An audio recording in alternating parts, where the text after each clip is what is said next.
Today's topic is చాలా మందికి రోజు నిత్యం ఒక చిన్న ప్రాబ్లం అని అనుకుంటున్నా కానీ పెద్ద ప్రాబ్లం చిన్న ప్రాబ్లం అని తెలియదు కానీ గుండెల్లో నొప్పి. ఈ గుండెల్లో నొప్పి అనుకున్నప్పుడు ఇక్కడ చెస్ట్ పట్టేసినట్టుగా ఉంటుంది, లేదు ఈ చెస్ట్ కాలితే వెనక్కి వెళ్ళిపోయినట్టుగా ఉంటుంది. కానీ హార్ట్ అటాక్ కూడా ఈ చెస్ట్ పెయినే వెనక్కి వెళ్ళినట్టుగా ఉంటుంది, ఎడమ వైపుకి రేడియేటింగ్ పెయిన్ ఉంటుంది. చాలా మందికి హార్ట్ అటాక్ వచ్చిందేమో చూడాలంటే అటాక్ అండ్ హార్ట్ అటాక్ అంటే ఏమో హార్ట్ అటాక్ చూపించుకోమని అందరూ చెప్తారు, కానీ అన్ని చెస్ట్ పెయిన్లు హార్ట్ అటాక్ కాదు. ఎందుకంటే ఈ హార్ట్ దగ్గరికి ఎప్పుడైతే ఈ స్పైనల్ కార్డ్ ఇవన్నీ కూడా నర్వ్స్ ఆరిజన్, హార్ట్ పెయిన్ కూడా నర్వ్స్ ఆరిజనే. ఇప్పుడు చెప్పే ఈ ఆర్మ్ దగ్గరకు వచ్చే కూడా ఆరిజన్ అదే. లేదు కొంతమందికి హార్ట్ అటాక్ కాదనుకున్న పక్షవాతం వచ్చేసింది అనుకుంటారు ఓ చెయ్యికి. ఈ పక్షవాతం వచ్చింటే తిమ్మిలి పట్టడం, నమ్నెస్, టింగ్లింగ్ అంటే మొద్దుబారినట్టుగా ఉండటం, లేకపోతే తిమ్మిలి పట్టడం, చీయంతా లాగేయటం, ఇవన్నీ వచ్చినప్పటికీ పక్షవాతం అని అనుకుంటారు, లేకపోతే హార్ట్ అటాక్ అని అనుకుంటారు. కానీ ఇవన్నీ చూసినప్పుడు హార్ట్ అటాక్ అనుకోగానే కంప్లీట్గా హార్ట్ అటాక్ దగ్గరికి వెళ్ళిపోయి యాంజియోగ్రామ్ తీసి అవన్నీ చేసిన తర్వాత నీకు హార్ట్ అటాక్ లేదంటారు.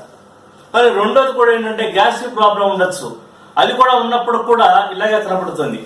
ఈ రెండు ఎక్స్క్లూడ్ చేసుకున్న తర్వాతే ఏముందని చెప్పి ఆలోచిస్తే that doctor user to say go for MRI.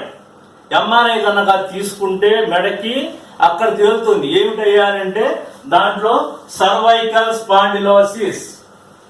Cervical అంటే మెడ దగ్గర ఇక్కడ 7 పూసలు ఉంటాయి. వెన్నుపూసలో వెన్నుపూస అంటే వెనకాల ఉన్న పూసలు. ఆడవాడి మెడలో పూసలు వేసుకుంటారు చూడండి, లోపల ఖాళీ ప్రదేశం ఉండి దాని నుంచి ఎక్కిస్తారు. ఎలా అయితే పూసలు ఎలా అయితే ఉంటాయో అలాగే వెన్నుపూస, వెనకాల ఉన్న పూస లేకపోతే వెన్నుపాము. పాము ఎలా అయితే ఒక ఆర్కిటెక్చర్ గా ఉంటుందో, వికృతిగా ఉంటుందో, వెన్నుపూస కూడా అలాగే ఉంటుంది. అది నేను చూపిస్తాను తర్వాత ఇమేజెస్ లో. ఇది రాగానే నెక్ పెయిన్, ఈ నెక్ దగ్గర ఇక్కడ వరకు పెయిన్ ఇక్కడ నుంచి రేడియేట్ అవుతుంది, ఇలా వచ్చి చేతి మీదకి వస్తుంది, లేకపోతే ఇటు సైడ్ కానీ neck pain. Next one is stiffness. ఇలా నెక్ పెయిన్ రావడం. స్టిఫ్నెస్ అంటే ఇటు నుంచి ఇటు మూవ్ కాదు, ఆ మూవ్ కాకుండా బెదిరిసిపోతుంది, దట్ ఈజ్ స్టిఫ్నెస్. టింగ్లింగ్ అంటే తిమ్మిరి పట్టడం, తిమ్మిరి పట్టు లాగేస్తాం, తిమ్మిరిగా ఉన్నట్టుగా ఉంటుంది. మనం తిమ్మిరి అంటే ఐసు మొక్క చేతితో పుచ్చుకుంటే అలాగే తిమ్మిరిగా ఉంటుంది, నమ్నెస్ మొద్దుబారినట్టుగా ఉంటుంది. అలాగే టింగ్లింగ్ అండ్ నమ్నెస్.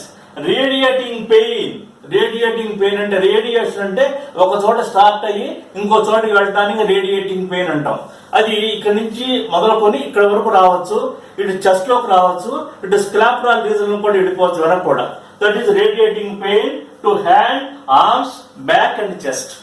ఈ సిమ్టమ్స్ కనుక ఉంటే వీటితో పాటు మెడ ఎప్పుడైతే ఈ మెడ దగ్గర ఆలోచిస్తే నెక్ అనేది నేరోగా ఉండే నెక్, పైన తల ఏమో బాగా పెద్దదిగా కనబడుతుంది, ఇక్కడేమో నెక్ నేరోగా కనబడుతుంది, పైన చెస్ట్ ఉంటుంది. ఎప్పుడైతే బ్రెయిన్ నుంచి నర్వ్స్ వచ్చినాయో త్రూ నెక్ ఇక్కడ మొత్తం అన్ని కూడా ఇక్కడ నరాలన్నీ కూడా ఇంత వెడల్పుగా ఉండి ఈ నరాలన్నీ వచ్చేటప్పుడు కూడా ఇక్కడి నుంచి సన్నబడిపోయి మళ్ళీ ఇక్కడ వరకు వస్తాయి. సన్నబడిపోవడం అంటే ఒక తాడు పెట్టి పైన కట్టేసేస్తే అలా విడిగా ఉండిట ఇక్కడ ఉంటుంది నెక్ అంటే ఇదంతా విడిగా నరాలన్నీ కూడా ఉండి లోపల ఇక్కడి నుంచి వచ్చి ఇక్కడి నుంచి వెడల్పు అయిపోయి కూర్చుంటుంది. ఈ నెక్ అనేది నెక్ దగ్గర ఏ మాత్రం ప్రెషర్ వచ్చినప్పుడు కూడా నెక్లో పెయిన్ కనబడుతుంది.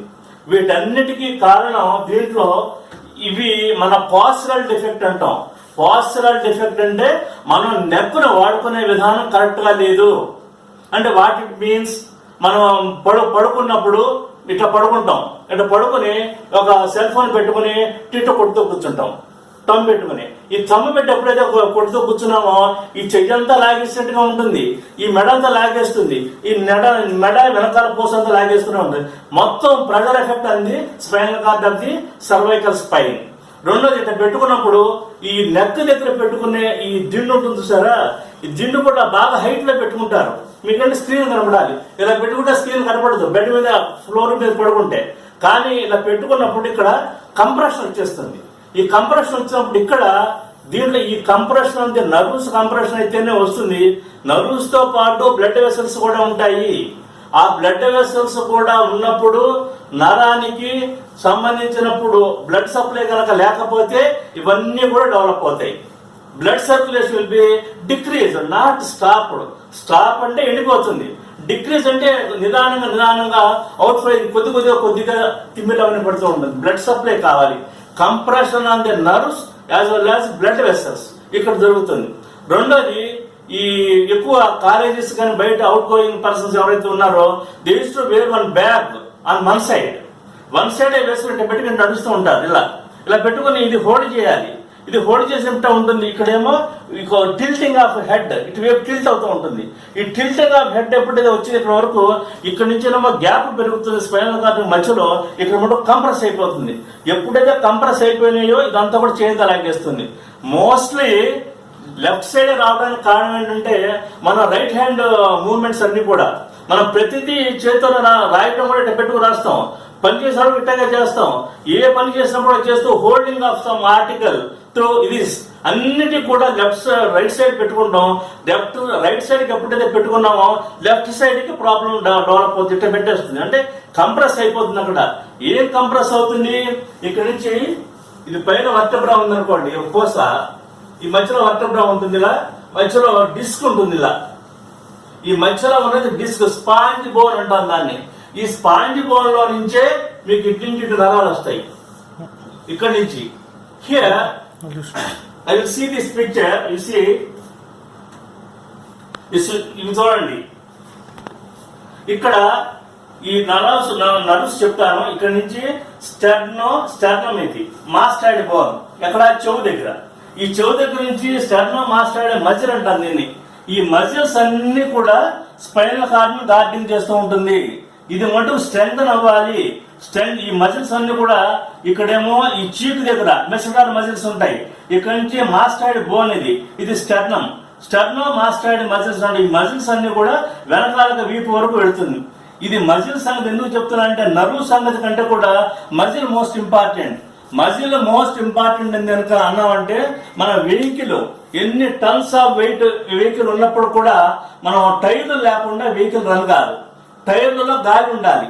టైర్లలో ఎప్పుడైతే గాలి ఉందో టైర్ అనేది ఎలా అయితే రబ్బర్ కుషన్ టైప్ లో ఉంటుంది. ఎంత టైర్ లో హోల్డింగ్ ఆఫ్ మోర్ ఎయిర్ ఎప్పుడైతే వచ్చిందో టైర్లకి ఎంత టన్స్ ఆఫ్ వెయిట్ అనేది మోస్తుంది. ఇక్కడ కూడా ఈ టైర్ల కింద పనిచేస్తాయి. ఈ టైర్ల కింద ఎప్పుడైతే పనిచేస్తాయో ఈ మొత్తం ఈ మజిల్ స్ట్రెంగ్త్ అంతా తీసుకుంటే స్ట్రెంగ్త్ గా ఉంటే ఈ బోన్స్ మీద ప్రెషర్ పడదు. బోన్స్ మీద ప్రెషర్ పడకుండా మనం మూవ్మెంట్ తీసుకున్నప్పుడు కంట్రాక్షన్ రిలాక్సేషన్ లో ఇక్కడి నుంచి మజిల్ ఇటు లాగుతుంది, ఇటు నుంచి ఇటు లాగుతూ ఉంటుంది.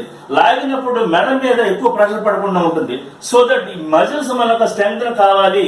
ఎందుకు ఇది చెప్పానంటే మనం బయట కాలర్స్ జాబ్ చేసినా ఎక్కువ కంప్యూటర్ దగ్గర చూసినా మెడ దగ్గర ఎత్తి పెట్టి పడకుండా ఇవన్నీ కూడా స్ట్రెంగ్త్ కాకుండా మజిల్ స్ట్రెంగ్త్ పోయి లూజ్ అయిపోతాయి. లూజ్ అవడం అంటే దీంట్లో ఎలాస్టేజ్ అనే ఒక లేయర్ ఉంటాయి.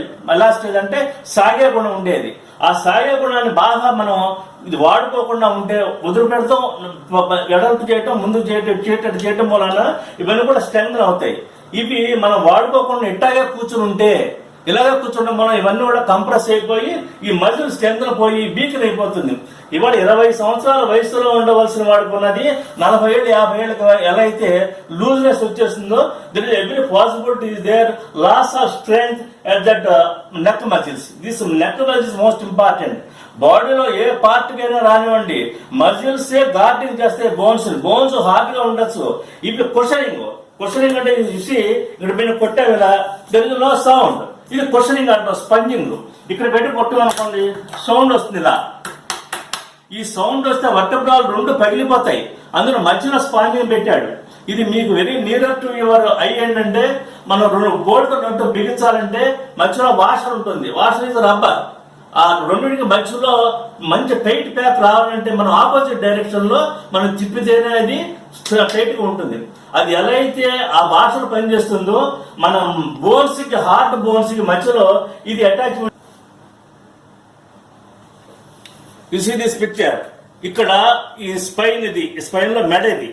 ఈ మెడ వాడుకునే విధానంలో ఇక్కడ చూడండి. ఇట్లా ఫోన్ పెట్టుకు చూస్తోంది ఈవిడ. ఈ ఫోన్ పెట్టుకు చూస్తే అరగంట సేపు నొప్పి వచ్చేసింది. ఈ ఫోన్ పెట్టుకుని చూస్తుంది. మెడ ఎప్పుడు ఫోన్ హోల్డింగ్ అని అంటే చిన్న పేపర్ పుచ్చుకోవాలంటే మనకి చేయంతా 10 కేజీలు బరువు మోసినట్టు కొంత పేపర్ వెయిట్ కాదు, మన చెయ్య మనం మొయ్యలేం. అలాగే మన మెడ మనం మొయ్యలేం. ఈ మెడ మొయ్యలేం కాబట్టి ఇక్కడ మంచి స్ట్రెంగ్త్ కోల్పోయి లూజ్ అయిపోతుంది. Next one is here. ఈ మధ్యలో ఉన్నది ఏదైతే ఉందో ఇది కరెక్ట్ పొజిషన్. ముందుకి వంచేసినా వెనక్కి వంచేసినప్పుడు కూడా కంప్రెషన్ ఆన్ ద నర్వ్స్. ఇక్కడ చూడండి, ఇక్కడ పిల్లో పెట్టుకోకుండా పడుకున్నాడు నార్మల్ గా. ఇక్కడ పిల్లో ఉంది. పిల్లో ఉన్నప్పుడు నెక్ మూసుకుపోయినట్టుగా కూర్చుంటుంది. That is the thing for development of cervical spondylosis. Spondylosis అంటే స్పాండిల్ అంటే స్పిన్నింగ్, స్పాండి అంటే స్పైన్, దాని స్పిన్నింగ్ అంటే ఇటు మనం బట్టలు నీళ్లు పోవాలనుకోండి ఇటు ఆపోజిట్ డైరెక్షన్ తిప్పుతాం. ఇక్కడ చెస్ట్ ఉంది మన దగ్గర. ఈ చెస్ట్ దగ్గర ఎప్పుడైతే ఉందో ఇటు మనం తిప్పితే ఇదేమో బాడీ ఇటు తిరుగుతుంది, మెడ ఇటు తిరుగుతుంది, రెండు ఇటే తిరగదు. మన మూవ్మెంట్ ఎట్టయితే ఉందో దీనికి ఆపోజిట్ లో తిరిగినప్పుడే ఆ మూవ్మెంట్ వస్తుంది. అందులో ఆపోజిట్ లో తిరుగుతున్నాం కాబట్టి ఇక్కడ మనకి ఈ ప్రాబ్లం డెవలప్ అవుతుంది. నెక్స్ట్ వన్ ఈస్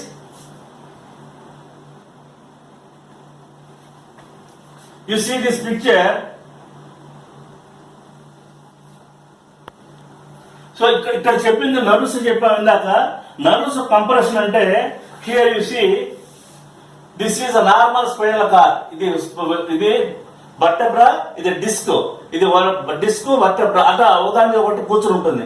ఇక్కడ చూడండి, మనం మధ్యలోనే అటు ఇటు తిప్పుతున్నప్పుడు నర్వ్ కంప్రెస్ అవుతుంది. ఇక్కడ చూడండి, ఇది నర్వ్, ఈ పింక్ కలర్ లో ఉన్నది నర్వ్. ఈ నర్వ్ కంప్రెస్ అయిపోయి చేతి మీద తీసుకెడుతోంది. ఇక్కడ డిస్క్ డీజనరేట్ అయిపోయి చూడండి, డిస్క్ అనిగిపోయింది. ఇక్కడ ఇంత గ్యాప్ కనుకుంటే ఈ నరాలన్నీ ఫ్రీగా వస్తున్నాయి. ఇక్కడ గ్యాప్ లేకపోతే కంప్రెస్ అవటం వలన ఈ నర్వ్ నొక్కు పడిపోయి బాగా విపరీతమైన నొప్పి వచ్చేస్తుంది. ఇక్కడ ఉన్నది ఏంటంటే ఇక్కడ ఎండిపోతుంది, డ్రైనెస్, డీజనరేషన్. డ్రైనెస్ ఎప్పుడైతే వచ్చిందో బ్లడ్ సప్లై తగ్గిపోయినట్టు లెక్క. Next one is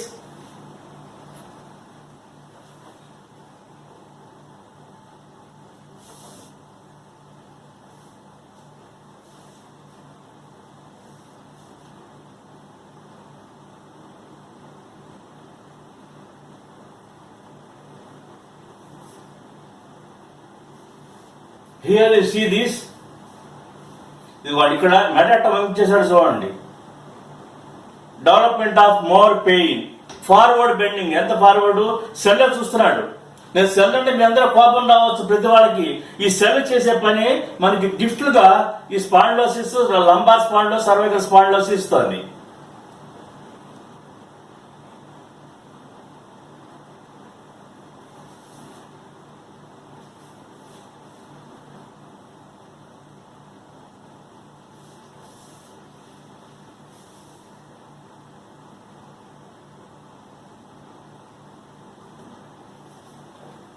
here you see ఈ పెయిన్ ఇస్ దేర్. ఇక్కడ మెడ దగ్గర, ఈ మెడ దగ్గర కంప్రెస్ అవడం వలన రేడియేటింగ్ పెయిన్ టువర్డ్స్ దిస్. ఇక్కడ దీంట్లో ఇన్ని మనం చెప్పాము. ఇది లోపల డెవలప్ అవడానికి కారణం డీజనరేషన్. డీజనరేషన్ అంటే రోజుకి వృద్ధి పొందడాన్ని జనరేషన్ అంటాం. జనరేషన్ అంటే మామూలుగా ఉంటాం, రీజనరేషన్ అంటే పెరగడం, డీజనరేషన్ అంటే తగ్గిపోవడం. ఎప్పుడైతే డీజనరేషన్ వచ్చిందో, డీజనరేషన్ రావడానికి కారణం dehydration.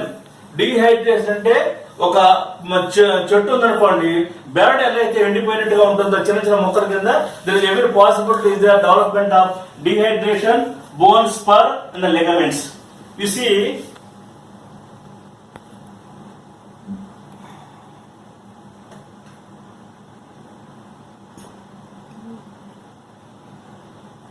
here you see this is a degeneration. This is what spinal cord, మెడ దగ్గర కానీ స్పైన్ దగ్గర కానీ డీజనరేషన్.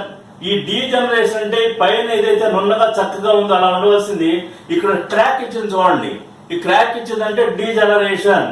రెండోది బోన్ డిస్క్ బల్జ్. ఇక్కడ ఉండవలసింది ఇక్కడ బాగా కంప్రెస్ అవడం వలన ఇది పైకి బల్జ్ లాగా వచ్చింది చూడండి. ఇది బల్జ్. రెండోది హెర్నియేషన్, బాగా బయటకు వచ్చేసింది. Thinning of disc. ఇక్కడ స్పేస్ ఉండవలసిన దానికంటే తగ్గిపోయింది. ఇక్కడ ఇది మీరు కనుక రఫ్ గా ఒకసారి కనుక చూస్తే ఇక్కడేమో డ్రైనెస్ వచ్చేసింది. డ్రైనెస్ అవడం వలన నర్వ్స్ కూడా ఎండిపోతున్నాయి. బల్జింగ్ రావడానికి కారణం ఎక్కువ ప్రెజర్ ఎఫెక్ట్. ప్రెజర్ ఎఫెక్ట్ అంటే మనం ఒక హోల్డ్ చేసినప్పుడు బ్యాక్ పక్కకి కంప్రెస్ చేసాం అనుకోండి, ఆ కంప్రెషన్ బయటికి తోసేస్తుంది disc. Disc is nothing but jelly like substance. Jelly అంటే మన పేస్ట్ ఉందనుకోండి, పేస్ట్ మనం నొక్కినప్పుడు చిన్న రంధ్రం నుంచి బయటకు వస్తుంది, బయటకు వచ్చిన ఉబ్బిపోతుంది, అది డ్రై అయిపోయి. అలా ఎలా అయితే వస్తుందో అలాగే ఇక్కడ కూడా బల్జిలాగా వచ్చిందో అండి. ఎక్కువ కనుక ప్రెషర్ ఎఫెక్ట్ కనుకుంటే దిస్ ఈజ్ హెర్నియేషన్, అంటే బాయికి బాగా వచ్చేసినట్టు. ఈ రెండు ఎప్పుడైతే జెల్ లాగా ఉన్నది బయటకు వచ్చేసిందో here there is thinness of disc is there. ఈ థిన్ ఆఫ్ డిస్క్ ఎప్పుడైతే వచ్చిందో ఇది నర్వ్స్ అన్ని కూడా ఇటు నుంచి పక్కకు వస్తాయి. ఇవన్నీ కూడా here you see this nerves, ఈ వైట్ గా ఉన్నవన్నీ కూడా నర్వ్స్ కంపల్షన్ వల్ల రావడం వల్ల ఏమైనా వస్తుంది. ఫోర్త్ వన్ ఈస్ ఈ బోన్ కూడా, ఈ వర్టెబ్రా కూడా ఎండిపోతుంది. ఇక్కడ ఎండిపోయినప్పుడు ఇక్కడ స్పర్ అంట, బోన్ ఇస్ స్పర్ అంటే ఎండిపోయినవి నరం మీద గుచ్చుకుని they will get severe pain and spinal cord. So వీటన్నిటికీ చేయవలసింది ఏంటంటే మనం దిండు పాస్చరల్ డిఫెక్ట్ తో వస్తాయి ఇవన్నీ. ఈ పాస్చరల్ డిఫెక్ట్ అంటే మెడ దగ్గర ఎత్తు పెట్టుకోవద్దు, ప్యారలల్ గా వెన్నుపోసకి ఒక కర్ర పెట్టి కట్టేసేస్తే ఎలా ఉంటుందో అలాగే ఉండాలి. పక్కకి తిరిగినా ఏమి తిరిగినప్పుడు కూడా జాగ్రత్తగా తిరగడం అలవాటు చేసుకోవాలి తప్ప మన ఇష్టం వచ్చినట్టు మన మూవ్మెంట్ ఇవ్వకూడదు. Better not to hold any wait. ఏదైనా బరువు మొయ్యదలుచుకుంటే రెండు చేతులతో మొయ్యాలి తప్ప ఒక చేతితో మొయ్యడం అనేది జరగకూడదు. మీరు పడుకున్నా ఏం చేసినప్పుడు కూడా, మనం రాస్తున్నప్పుడు ఏం చేసినప్పుడు కూడా మెడని ఒక పక్కకు పెట్టకుండా స్ట్రైట్ గా పెట్టుకుని అలవాటు చేసుకుంటే ఎవ్రీథింగ్ విల్ బి రెక్టిఫైడ్. ఇది ఏదైతే ఈ జెల్ లాంటి సబ్స్టెన్స్ వచ్చిందని చెప్పానో దానికి బయటకు వచ్చినది హార్డెన్ అయిపోతుంది. ఈ హార్డెన్ అయిపోయిన దానికే ఆపరేషన్ చేసి కట్ చేస్తూ ఉంటారు దాన్ని. ఇది ఇక్కడ హోల్డ్ చేసినప్పుడు ఇక్కడ ఇది ఆపరేషన్ చేస్తే దాంట్లో నర్వ్స్ వచ్చినప్పుడు every possibility is there for damage of that particular nerves. దీంట్లో చేయవలసిందంటే కంప్లీట్ గా మేనేజ్మెంట్ లేకుండా కుదరదు. కొంతమందికి ఇట్లా హోల్డ్ ఎక్కువ బరువు కనుక మోసేస్తే ఇట్లా పెట్టుకు నడుస్తారు. ఇలా పెట్టుకు నడవటం మనం ఏమవుతుంది, చెస్ట్ ముందుకు వస్తుంది. ఈ చెస్ట్ ముందుకు వచ్చినప్పుడు కొత్త బాగా డెవలప్ అయిన అడ్వాన్స్ స్టేజ్ లో చెస్ట్ ముందుకు వచ్చేస్తుంది. చెస్ట్ ముందుకు వచ్చినప్పుడు పక్కకి ఇట్లా ఉండవలసిందని ఇట్లా పక్కకు వచ్చేయడం వల్ల ఇక్కడ నర్వ్స్ కంప్రెస్ అవుతాయి. ఇక్కడ నర్వ్స్ ఇక్కడేమో ఎలివేట్ అవుతుంది, ఇలా ఇటు నుంచి కంప్రెస్ అయ్యే నర్వ్స్ ఇటు నుంచి వస్తాయి. నర్వ్స్ ఎప్పుడైతే వచ్చినాయో there is every possibility is there for damage of nerves. Here you see this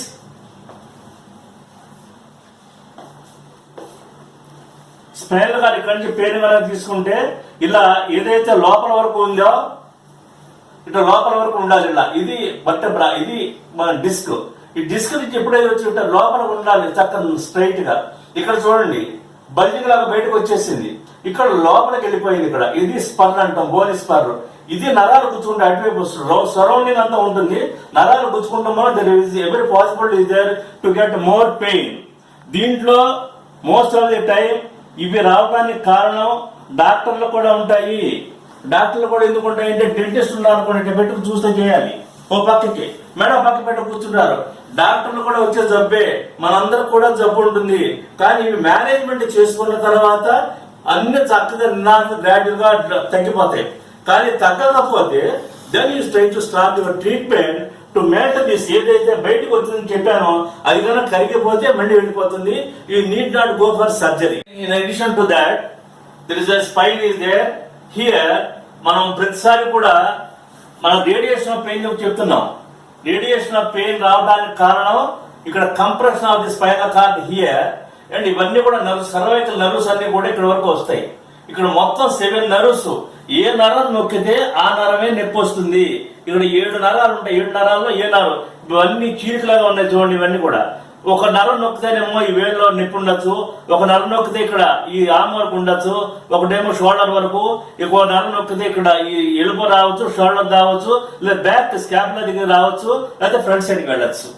వీటన్నిటికీ కూడా ఎక్సర్సైజ్ మోస్ట్ ఇంపార్టెంట్. ఎక్సర్సైజ్ చేయండి, you will be relieved from this complaint. So ఇక్కడ అంత స్పేస్ తగ్గిపోయి చూడండి. ఈ తగ్గిపోవడం వలన ఏమవుతుంది, ఇది బయటికి రావడం వలన ఈ జెల్ లాంటి సబ్స్టెన్స్ చిన్న రంధ్రం నుంచి బయటకు వస్తుంది. చిన్న రంధ్రమే బయటకు వచ్చి నిదానంగా జెల్ లాంటిది అక్కడ అకామిడేట్ అయిపోయి కంప్లీట్ గా అక్కడ ఇక్కడ అకామిడేట్ పెద్ద గడ్డలాగా తయారవుతుంది. బయటికి ఏదైతే వచ్చిందో జెల్ లాంటి పదార్థము స్పైనల్ కార్డ్ డిస్క్ లో కనుక్కుంటే యాజ్ ఇట్ ఈజ్ గా లిక్విడ్ మెటీరియల్ లోనే ఉంటుంది. సెమీ లిక్విడ్ మెటీరియల్ లో ఉంటుంది. ఎలాగంటే మనం టూత్ పేస్ట్ మనం వాడుకుంటున్నప్పుడు బ్రష్ మీద వేసుకున్నప్పుడు మనకు ఎలా ఉంటుందో మనకు అవగాహన ఉంటుంది. కానీ ఆ పేస్ట్ కనుక కొంచెం బయటకు వచ్చి పావుగంట ఆగితే అది గట్టిపడిపోతుంది, అది లోపలికి వెళ్ళదు మళ్ళీ. ఇంకా అలాగే ఇక్కడ కూడా వచ్చింది, బయటకు వచ్చి గట్టిపడిపోతుంది. దాంట్లో కాలిట్ యాజ్ ఫైబ్రోసిస్. ఈ ఫైబ్రోసిస్ అనేది ఇక్కడ వచ్చిన తర్వాత ఇది నరువు చూడండి, ఇది ఎల్లోగా ఉన్నది నరువు, ఇది కూడా నరువు. దీన్ని కంప్రెస్ చేస్తాను. ఈ కంప్రెస్ చేయడం వల్ల ఈ నర్వ్స్ అన్ని కూడా ఇక్కడ స్పైనల్ కార్డ్ దగ్గర నుంచి కింద వరకు కాలి వరకు వచ్చేస్తాయి. ఇక్కడ నొక్కుడు పడితే ఈ స్పైనల్ కార్డ్ ఈ థై రీజియన్ లో రావచ్చు, గ్లూటియల్ రీజియన్ లో థై మీద రావచ్చు, పిక్కల దగ్గర రావచ్చు, కింద పాదాల దగ్గర కూడా రావచ్చు. ఇది ఇప్పుడు దీన్ని ఏం చేస్తారంటే ఇది సర్జరీ చేసి ఇది నొక్కుడు పడిపోయింది, ఇక్కడ విపరీతంగా నొప్పి వస్తుంది. ఈ నొప్పి వస్తుంది కాబట్టి దీన్ని కట్ చేసేద్దాం అంటారు వాళ్ళు.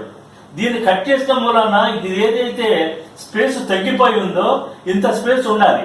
ఇంత స్పేస్ ఎప్పుడైతే తగ్గిపోయిందో ఈ నరము దీంట్లో కూడా కంప్రెస్ అయి కూర్చుంటుంది. ఏదైతే ఇది సర్జరీ చేసినప్పుడు కూడా ఈ నర్వ్ కంప్రెస్ ఇక్కడ స్పేస్ తగ్గిపోవడం వల్ల నర్వ్ కంప్రెస్ అయిపోయి ఫర్దర్ గా ఎన్ని సంవత్సరాలు ఆ పెయిన్ అలాగే ఉండిపోతుంది తప్ప మళ్ళీ రెక్టిఫై కాదు. That is the main problem by going for the surgery. Okay, thank you very much.